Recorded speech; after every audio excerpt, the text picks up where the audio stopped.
O que não serve para você, não serve para o próximo.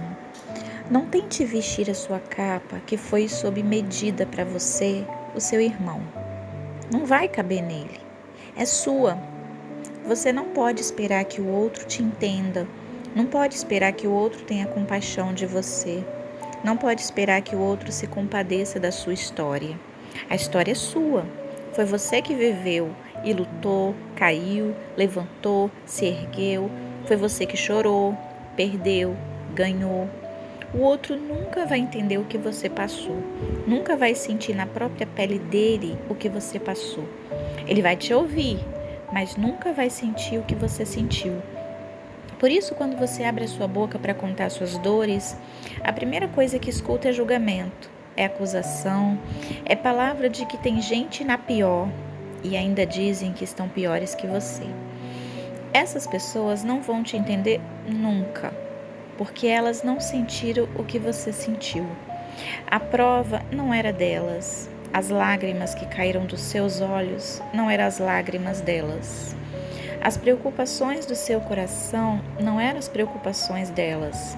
Por isso o Senhor te disse: mas tu, quando orares, entra no teu aposento e, fechando a tua porta, ora a teu Pai que está em secreto, e teu Pai que vê em secreto te recompensará publicamente. Mateus capítulo 6, versículo 6. Ore a Deus, entre no seu quarto, feche a porta e fala com Deus.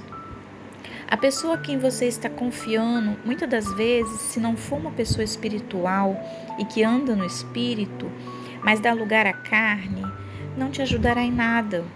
Você será apenas mais um motivo de fofoca na boca de terceiros.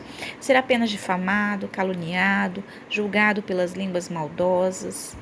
E como eu sei que anda no espírito, então? A palavra de Deus nos afirma que pelos frutos conhecemos nosso irmão. Portanto, pelos seus frutos conhecereis. Mateus capítulo 7, versículo 20. Ou fazei a árvore boa e o seu fruto bom, ou fazei a árvore má e o seu fruto mau, porque pelo fruto se conhece a árvore. Mateus capítulo 12, versículo 33. Talvez você pense, mas como eu vou saber se a árvore é boa ou má? Vou te dar um exemplo. Você vai lá e conta seus segredos para o mexeriqueiro. Algum tempo depois se dá conta que várias pessoas estão a par dos seus segredos. Me diga como essas pessoas ficaram a par dos seus segredos. O mexeriqueiro revela o segredo, mas o fiel de espírito o mantém oculto. Provérbios capítulo 11, versículo 13. Você quer andar na roda dos escarnecedores e depois quer tentar entender o vento que se levanta contra você. Quer tentar entender por que fulano de tal está te colocando no tribunal e já está assinando a sentença contra você. Você sabe que aquela pessoa é tribulada e você cola com ela. Aí depois quer entender por que está atribulada a sua vida. Mesmo que você tenha se sentado com ela apenas alguns momentos, sai de lá sobrecarregado e não entende o porquê. O momento que deveria ser de descontração faz você se sentir com peso, uma angústia, depois quando está sozinho. Aí vem o arrependimento, a aflição da alma e você não entende, não entendeu. Já ouvi muitos testemunhos, não sei se você já ouviu, assim. Preste atenção. Fulano andava com pessoas de má fama e quando em uma hora inesperada a polícia parou e o fulano acabou indo junto para a prisão. Por quê? Porque estava andando junto. Lá na prisão, fulano disse ser inocente. Mas como provar a inocência se estava no lugar errado, na hora errada, com gente errada e fazendo o que junto? Caiu um, caiu todos. Há muitos relatos de pessoas que foram presas afirmando que tiveram o azar de estar no lugar errado. Aí você vai aprofundando os relatos e descobre que fulano conhecia ciclano, que fulano estava na casa do ciclano quando foi pego, que fulano estava participando da mesa do ciclano. O fulano podia até não fazer o que o ciclano fazia, mas andava junto e a polícia levou. Não vos enganeis. As más conversações corrompem os bons costumes. 1 Coríntios, capítulo 15, versículo 33. Porque noutro tempo erais trevas, mas agora sois luz no Senhor, andai como filhos da luz. Efésios capítulo 5, versículo 8. Porque o fruto do Espírito está em toda a bondade e justiça e verdade, aprovando o que é agradável ao Senhor. E não comuniqueis com as obras infrutuosas das trevas, mas antes condenai-as. Efésios capítulo 5, versículo do 9 ao 11.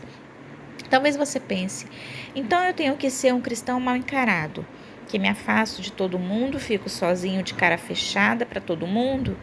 Não, não é assim. Você tem que ser luz, o sal da terra. Vós sois o sal da terra, e se o sal for insípido, com que se há de salgar?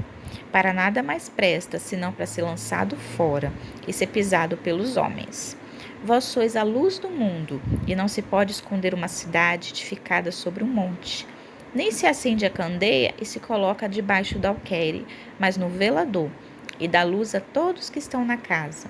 Assim resplandeça a vossa luz diante dos homens, para que vejam as vossas boas obras e glorifique vosso Pai que está nos céus. Mateus capítulo 5, do versículo 13 ao 16. Veja bem, Davi, quando estava na caverna de Adulão, esteve na companhia de homens que não tinham uma boa reputação. No entanto, Davi se tornou o líder deles. Eles se tornaram novos homens por causa de Davi. O mesmo ocorreu com Jefité. Homens levianos se uniram a Jefité. No entanto, Jefité se tornou o líder deles. Aqueles homens se tornaram novos homens por causa de Jefité. Certa vez disseram de Jesus que ele se assentava para comer com os pecadores e publicanos. E os fariseus, vendo isso, disseram aos seus discípulos: Por que come o vosso mestre com os publicanos e pecadores? Mateus capítulo 9, versículo 11. E Jesus respondeu: Jesus, porém, ouvindo, disse-lhes: Não necessita de médico são, mas sim os doentes. Ide, porém, e aprendei o que significa misericórdia quero, e não sacrifício, porque eu não vim chamar o justo, mas os pecadores ao arrependimento. Mateus capítulo 9, versículo do 12 ao 13. Jesus comeu com eles, mas não se tornou como eles. Você não precisa atravessar a rua para se afastar de alguém. Você não precisa fechar o rosto. Não precisa se isolar dentro do seu quarto para não se sentar à mesa com fulano. É muito triste quando você está caminhando na rua e sorri para alguém e aquela pessoa, por não ser da sua congregação, fecha a cara para você e segue o seu caminho.